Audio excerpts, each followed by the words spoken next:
Hello my dear students. मेरा नाम है Ashwini Saini and I am your English teacher. चलिए दे देते हैं आपको वोकैब डोज नंबर 6।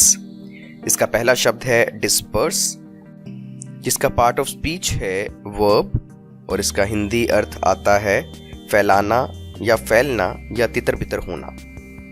आपने कई बार ऐसी परिस्थिति देखी होंगी, कुछ लोग जब प्रदर्शन कर रहे होते हैं, किसी संस्था या सरकार के खिलाफ नारेबाजी कर रहे होते हैं, किसी चीज़ की मांग कर रहे होते हैं, तो कई बार उन्हें तितर बितर करने के लिए जो पुलिस के लोग होते हैं वो उन पर आंसू गैस के गोले छोड़ते हैं या असल की गोलियां हवा में फायर करते हैं या फिर कई बार उन लोगों पर भी गोलियां फायर कर देते हैं। तो आप इसे याद कैसे रखेंगे? पुलिस के गोली चलाते ही सारी भीड़ डिस्पर्स हो गई, यानी कि इधर उधर फैल गई, तितर बितर हो गई। हमारा दूसरा शब्द है इरेडिकेट। ये भी एक वर्ब है और इसका अर्थ है खत्म करना या मिटाना। अब हमारे भारत देश की सबसे बड़ी समस्या है भ्रष्टाचार, और अक्सर बात चलती है कि देश तरक्की कैसे करेगा। तो इसमें जो सबसे ज़रूरी काम होना है वो है भ्रष्टाचार को इरेडिकेट करना, यानी कि जड़ से मिटाना, खत्म करना, तभी देश तरक्की करेगा। तो सेंटेंस आप याद रखें, भ्रष्टाचार को इरेडिकेट करने के बाद ही देश तरक्की करेगा। तीसरा हमारा शब्द है इमर्ज। ये भी एक वर्ब है और इसका अर्थ है उभरना या उभर कर सामने आना। अगर आप हमारे वीडियोस रेगुलर देखते हैं तो पप्पू को आप ज़रूर जानते होंगे। पप्पू को एक बार हो गया मलेरिया और उसने काफ़ी दवाइयाँ खाई, काफ़ी वक्त लगा हॉस्पिटल में, तो उसका मलेरिया ठीक हुआ। उसके बाद पप्पू को हो गई डायबिटीज़ यानी कि शुगर। अब वो उसकी दवाइयाँ खा रहा था काफ़ी वक्त से, वो थोड़ा ठीक होने पे आई, तो उसके बाद उसको हो गया कैंसर। तो भाई पप्पू की किस्मत कुछ ज़्यादा ही ख़राब थी। अब पप्पू के साथ हो क्या रहा था, जैसी उसकी एक समस्या ख़त्म हो रही थी तो दूसरी इमर्ज हो रही थी। तो आप याद कैसे रखेंगे इमर्ज शब्द को?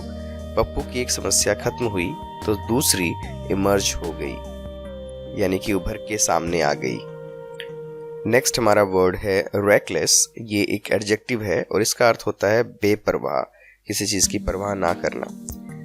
फिर से मैं पप्पू का उदाहरण दूंगा। अब पप्पू ने नई नई ड्राइविंग सीखी थी, अभी इतना एक्सपर्ट नहीं हुआ था, लेकिन एक बार वो लेके जा रहा था अपनी गाड़ी को और कुछ ज़्यादा ही गाड़ी तेज चला रहा था, रेकलेस तरीके से चला रहा था, बेपरवाह तरीके से चला रहा था, जिसकी वजह से उसका बैलेंस आउट हुआ और गाड़ी कहाँ घुस गई? खेतों के अंदर। तो आप ऐसी तस्वीर दिमाग में बना सकते हैं और जो उदाहरण आप याद रखेंगे, रेकलेस ड्राइविंग की वजह से ही पप्पू की कार खेतों में घुस गई। हमारा आज का लास्ट और फिफ्थ वर्ड है विथस्टैंड। ये एक वर्ब है और इसका हिंदी अर्थ है सहन कर लेना। ये उदाहरण भी पप्पू पर ही बनाया है। पप्पू को एक बार बुखार हुआ और वो डॉक्टर के पास गया। अब पप्पू डरपोक बड़ा था। डॉक्टर ने जैसे ही उसको इंजेक्शन लगाया, बेचारा इंजेक्शन का दर्द सहन नहीं कर पाया और वहीं बेहोश हो गया।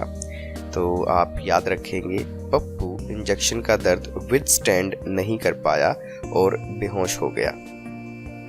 तो ये थे हमारे आज के 5 शब्द। अब आपको काम करना है इन्हें रिपीट करने का। मैं एक बार फिर से समराइज कर देता हूँ। पहला शब्द है डिस्पर्स, जो कि एक वर्ब है जिसका मतलब है फैलाना, फैलना या तितर बितर होना। इसमें हमने उदाहरण लिया था पुलिस का कि गोलियां चलाते ही सारी भीड़ डिस्पर्स हो गई। दूसरा शब्द है इरेडिकेट, जो कि वर्ब है जिसका मतलब है खत्म करना, मिटाना। इसमें हमने भ्रष्टाचार का उदाहरण दिया है, भ्रष्टाचार को इरेडिकेट करने के बाद ही देश तरक्की करेगा। तीसरा शब्द इमर्ज, जो कि वर्ब है उभरना या सामने आना।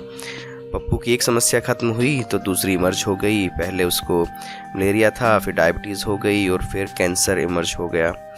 चौथा शब्द था हमारा रेकलेस, जो कि एडजेक्टिव है, बेपरवाह।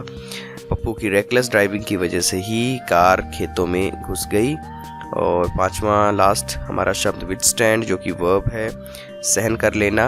और पप्पू को बुखार हुआ था, वो इंजेक्शन लगाने गया और इंजेक्शन लगते ही वो बेहोश हो गया, क्योंकि वो विथस्टैंड नहीं कर पाया उसके पेन को।